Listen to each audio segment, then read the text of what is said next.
El Chapo built the cartel. His sons, Los Chapitos, inherited it. But it was one man nobody had ever heard of who turned them into monsters. He introduced extortion to Sinaloa. He brought the idea of fentanyl into the cartel. He made them richer, more aggressive, and more feared. Without him, they're just rich kids from Sinaloa. With him, they became monsters. Most of you have never heard his name, and that was entirely by design. His name was El Panu, and this is his story. My name is Nicola, and welcome to the Cartel Insider. His name was Oscar Noé Medina Gonzalez, born on May 11, 1983, into a family from Tamazula, Durango. Let's get one thing straight right away, because I've seen too many people online call this man a head of security. That is wrong and lazy journalism. Also, if you search him online, you'll find the same photo everywhere. That's from the day of the Culiacan. And I need to make this clear, that man in the photo is not El Panu. These people be saying, oh, he don't look like, the twins don't look like Cartel guy. What the fuck does that guy look like? That guy looks like he'll bag your groceries. That guy looks like he'll help you, push the lumber to your car. Fuck are we talking about here? People be saying the dumbest shit. Fuck. Shut up, bitch! Shut your fucking mouth! He looks like a teddy bear. I mean, look, he hands you your pizza. He deliver your pizza. That's your Uber Eats guy. They don't look like Cartel. What the fuck he look like? And this guy's giving him mad credit right here in this video. It's all about movie looks. Yeah. They be bullshitting. It's all bullshit. Bullshit. Baggy groceries at Soriana. Look at him. It's not Panu. This is not Panu. This guy right here. Let's see who pictures he chose. Who picture he shows, and I'm gonna say the same shit. Insider. Noé Medina Gonzalez, born on May 11, 1983, into a family from Tamazula, Durango. Let's get one thing straight right away, because I've seen too many people online call this man a head of security. That is wrong and lazy journalism.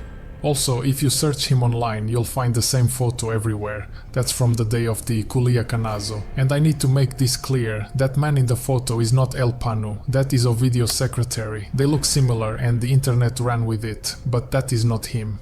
He was not a bodyguard or jefe de sicarios. He was the third in command of the entire Chapitos operation. His word was only below Ivan Archivaldo. So who is he? Show him, motherfucker. And Alfredo Guzman. That's it. Before we go on, I will explain all his nicknames, each one telling you something different about him. In the streets, he was El Panu, or Panucho, or Panuchon. To some, El Panadero. To others, El Agente de Viajes, the travel agent, which we'll get to later. And then there was La Potencia, the power. That last one is the most accurate, because that's exactly what he was. The engine of the entire operation. The guy who made money appear, and who kept the whole machine running while the bosses stayed hidden. He was Ivan Archivaldo's compadre, his closest confidant. And I am not just talking about a friend or a business partner. This was something deeper, because Ivan trusted him with things he wouldn't trust his own brothers with. Here's the best way I can describe what Panu was to the Chapitos. Think of those old cartoons where a character has an angel on one shoulder and the devil on the other. Ivan had exactly that dynamic in real life. The devil was El Panu, always whispering the most aggressive, the most ruthless, the most profitable idea into his boss's ear. And on the other shoulder, a man named Sergio Vega, known as El Suegro, the voice of reason, the one saying, hey, maybe don't do that. One guess which one Ivan listened to more. One time El Panu walked up to Ivan at a party in a rancho and said to him, compadre, you see that guy who just walked in with all those trucks and escorts? That's disrespectful. He thinks he's bigger than you. And just like that, someone's life was over. But he wasn't just a That's always the wrong fucking person to have in your ear. The guy that always looking for a problem. The guy that probably wouldn't do that if he didn't have the power that he had. Yeah, they both look like idiots. But he didn't even confirm if the other guy was him either, which is kind of annoying. Because there's two pictures and those guys do look different.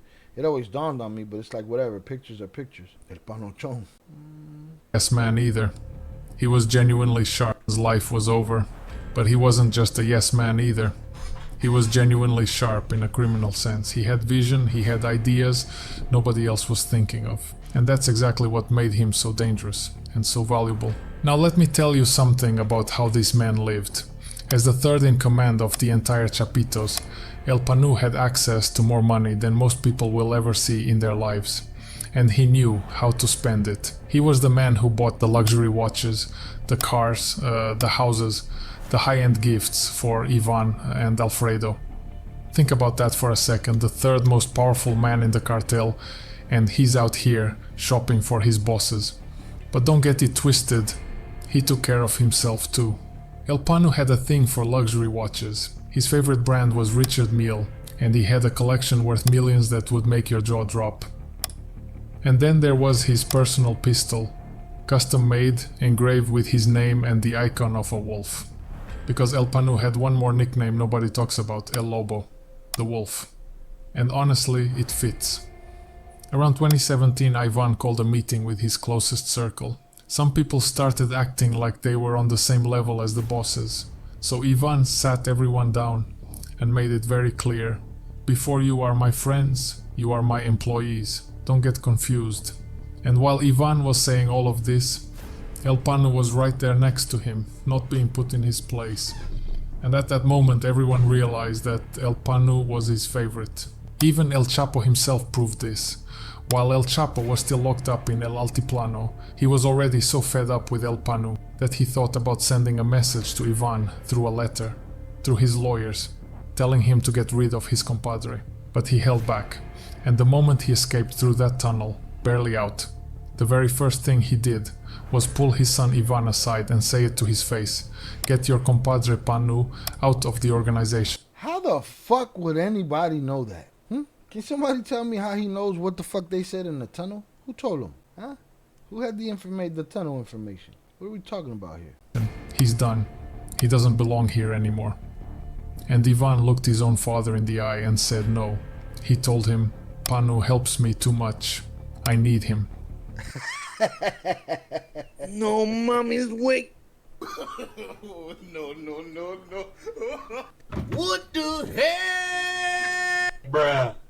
Stop it. What the fuck are we talking about, man? Coño, man. Bro, he was there. Okay, I got another question. Was he wearing the mask in the tunnel? Was that happening? Is that something that was happening? I was asking the same myself. And it was mad dramatic, right? He was like, That tells you everything. Get your compadre thing he did. "Get your compadre Panu. It's over. It's done. He's no longer necessary. We don't need him. Smoke him." It got all deep on us and shit. Damn, was he wearing the mask in the tunnel? Definitely had the mask on? Did he have the mask on?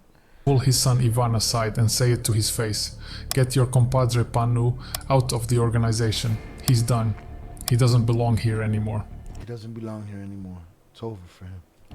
And Ivan looked his own father in the eye and said no. "No, Papi. He's my friend and I love him."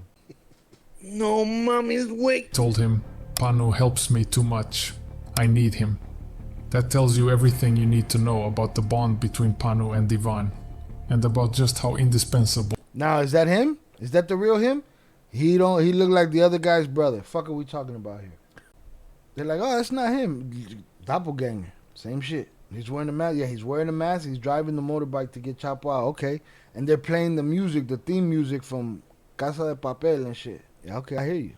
Like Leo said, the good side and bad side of the pic. Same shit, man. Same guy. Bagging fucking groceries. While everybody says, "Oh, the cartel looks like this, looks like that." Miss me with the bullshit. Bullshit. El Panu had made himself. That tells you everything you need to know about the bond between Panu and Ivan, and about just how indispensable El Panu had made himself. The moment El Panu really came into his own was 2014, the year the Mexican Marines caught El Chapo in a hotel room in Mazatlan. With the boss locked up, the Chapitos needed someone to actually run Culiacan, the whole city. Police contacts, street-level drug distribution, extortion networks, armed groups, all of it. They handed it to El Panu. He created a completely standardized system for the tienditas, the drug distribution points scattered across the city. Before him it was pure chaos. Every dealer sold however they wanted. Different packaging, different pricing, different rules on every single corner. He ended all of that. Product now came pre-packaged, pre-labeled, ready to sell. Dealers kept 20%, the organization took 80%, and he forced everyone to follow it, whether they liked it or not. But the tienditas were just the beginning. El Panu was the man who introduced extortion to Sinaloa. And I want you to really understand what a statement that is. For decades, Sinaloa had a reputation as the one narco state where extortion wasn't the norm. The old school bosses kept that line. It was almost a point of pride. El Panu erased that. Alright, Velez, that makes it different. That entirely. Restaurants, tortilla shops, taco stands, hotels, motels, nightclubs, sex workers, construction companies, large businesses Everybody had to pay. and tiny family operations that had been running for generations. If money moved through it, he wanted a percentage. And it didn't stop there. Kidnapping for ransom, property theft, fuel theft, you name it, he was doing it. One time he told Ivan that he was thinking of kidnapping the wife of an important businessman called El Marisquero and said, "We can grab her easy and pull $30 million in ransom." That's just who this guy was. Now, being that effective and that visible had a cost. Within 3 months of taking over Culiacan, his name was showing up everywhere. Every crime, every extortion, every kidnapping, his name attached to it. So what did he do? Something both brilliant and ruthless at the same time. He decided to move to Mazatlan to cool off. But he couldn't just leave Culiacan without someone holding it down. So he needed someone to take the heat. And he found the perfect candidate, El Guano, the Chapitos' own uncle. Now, El Guano had always lived in the shadow of his brother Chapo. And Chapo himself, his own brother, used to say that Guano had the brain of a chicken. So when the Chapitos offered him the plaza of Culiacan, they were confident they could control him. Use him as a front, while Panu pulled strings from Mazatlan. El Guano had no idea it was a trap. He was thrilled, finally out of his brother's shadow. He set up his people, ran the plaza, started acting like a real boss, enjoying every second of it. Until he refused to comply with something he was told to do. The Chapitos crushed. That's it. It's a bust out. You're going to run it, and then the moment something goes wrong, we're going to take it from you. We're going to take everything that you put together. Immediately. They forced him to sell a piece of land, a piece he didn't want to sell at all. And what did they pay him with? Thousands and thousands of notebooks, a product that was barely worth anything. They promised him real money on top of that, but he got none of it. Just a pile of notebooks. Later they left him sitting quietly up in the mountains of the Sierra in a place called El Durazno. And that was that. El Panu had set the entire trap, walked away completely clean, and his name was no longer in every government intelligence report. Meanwhile, he transferred all his government and police communications to Kevin Gil Acosta, alias El 200, in Culiacan. And in Mazatlan he installed his own political relative and personal secretary at that time, Victor Manuel Barraza, alias El 40, as the new plaza boss. People who owed him everything placed exactly where he needed them. And let me tell you another story, because El Panu saw where things were going before anyone else even had a clue. I don't know the exact year, but this was years ago now. He set up a meeting with Ivan, Jesus Alfredo, and El Nini. And the idea he walked in with was fentanyl. They sat down and talked about buying the precursors from China, which supplier to go through, how to get it done. And once all of that was figured out, El Panu was the one who would organize everything and pass it down the chain. Classic Panu. He didn't just bring the idea to the table, he made sure he was the one running it. Now here's another story that almost changed everything. The Chapitos had kidnapped a relative of a man known as El Señor de Tacuchamona, and were holding him for ransom. El Señor found out it was the Chapitos who had taken his brother, and since El Panu was the face of the operation, he went directly to him to demand his release. El Panu told him he didn't know anything about it, and that he'd look into it. A flat-out lie, because behind closed doors, standing right next to Ivan, he was doing the complete opposite. He put on his best sad face for his boss, making sure Ivan saw how this man was talking to him, how he was blaming him. And Ivan took the bait immediately. He told El Panu, don't let him push you around, stand your ground. Manipulative, huh? If I may say so myself. So But that's the game. Manipulate or be manipulated. then Panu called El Cholo Vago, El Chapo's personal bodyguard, and one of the most aggressive commanders they had, and gave him a direct order: get your people together and head to El Salado to kill him, where El Señor was from. And it was not just any territory. El Salado was El Mayo's turf, the heart of his operation, where he was from. So later, El Cholo gathered a convoy of trucks and started making his way there. They were on their way to crossing into that territory and potentially starting the biggest war these organizations had ever seen. The same war that is happening right now, years later. Someone stepped in at the last second and stopped them before they crossed. And El Panu, instead of being punished for almost starting a war over a kidnapping he orchestrated, Ivan and Alfredo congratulated him for his bravery. That guy failed upward. December 21st, 2025, 9 days before Christmas. Mexico City, Zona Rosa, a Chinese restaurant, around 6:30 in the evening. El Panu arrived early, just him, a woman, and Fabian Valenzuela, his personal secretary. His girlfriend was with him, and look, with all due respect, by all accounts a very attractive, well-dressed woman who turned heads. She stood out in that room.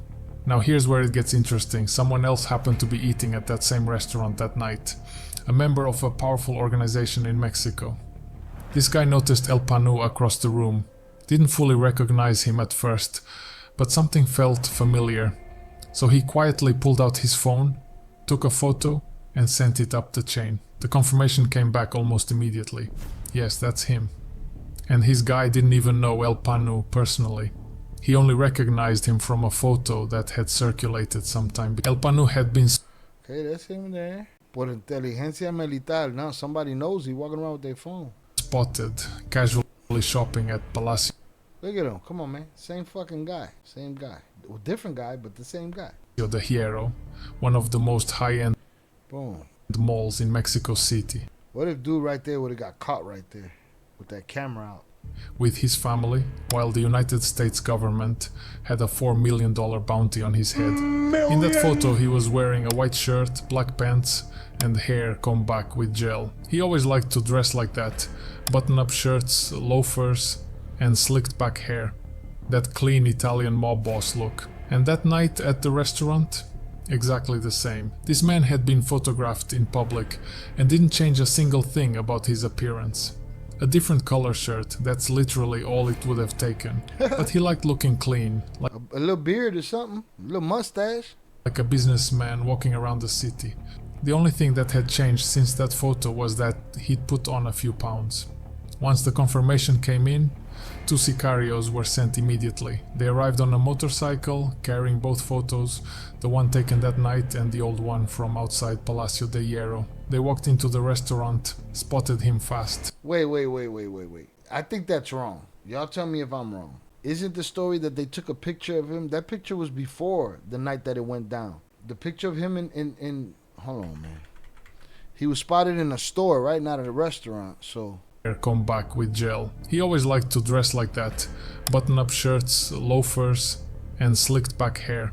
That clean Italian. My understanding is this image, okay, this ain't a restaurant, but this image, is this the same day? I remember we were talking about how we got that image days before he went down. Mob boss look. And that night at the restaurant, exactly the same. This man had been photographed in public. Oh, I guess the same. He's saying, yeah, it was before at the mall. Yeah, the mall. He's saying that the mall picture.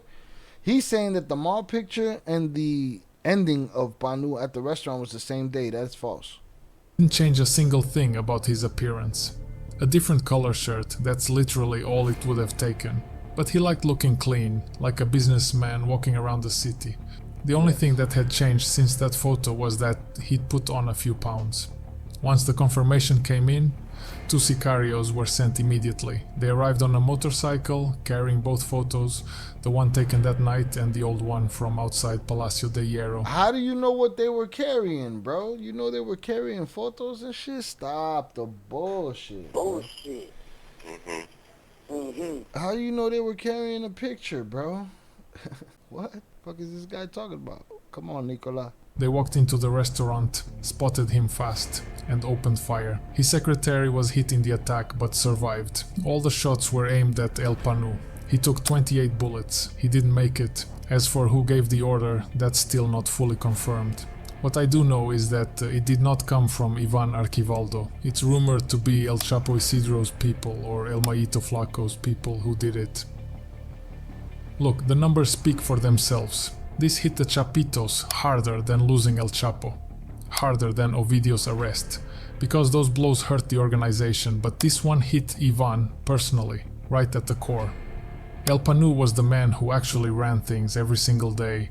The police contacts, the government relationships, the street operations, the ideas, all of it was him. Without him, Ivan is a boss with nobody competent left to give the orders. Now, a lot of people online have been saying that one of the bosses running Mazatlan, called El Gabito, is the one who will step up and take his place. But let me tell you, El Gabito doesn't have the contacts, doesn't have the experience, doesn't have the reach that El Panu had. El Panu is irreplaceable and everybody inside that organization knows it. The Chapitos are no longer a cartel, they're a cell, operating under CJNG orders, no longer calling their own shots. Matter of fact, El Gabito and his brother El Casco are CJNG now. So, what was once one of the most powerful criminal organizations in the world is now just another cartel in somebody else's army. Shout out Soul Man. Soul Man threw him some bail. He said, I think he means at the restaurant someone took a photo that spotted him again, then sent the photo to someone else to confirm it was him. Maybe. Could be. That's an out for him, yeah. But I just don't know how he knows what everybody said and what they were carrying. And he said Ivan was in the tunnel telling his father, that's my boy. We can't do it to my boy, Blue. I don't know. Now, Pete posed the question, you know, who got Panu? Teddy said the same thing. Who put the hit on him? Well, basically what he told us was that El Panu was a piece of shit. But we didn't have to think too hard about that to figure that out anyway, you know? It is what it is.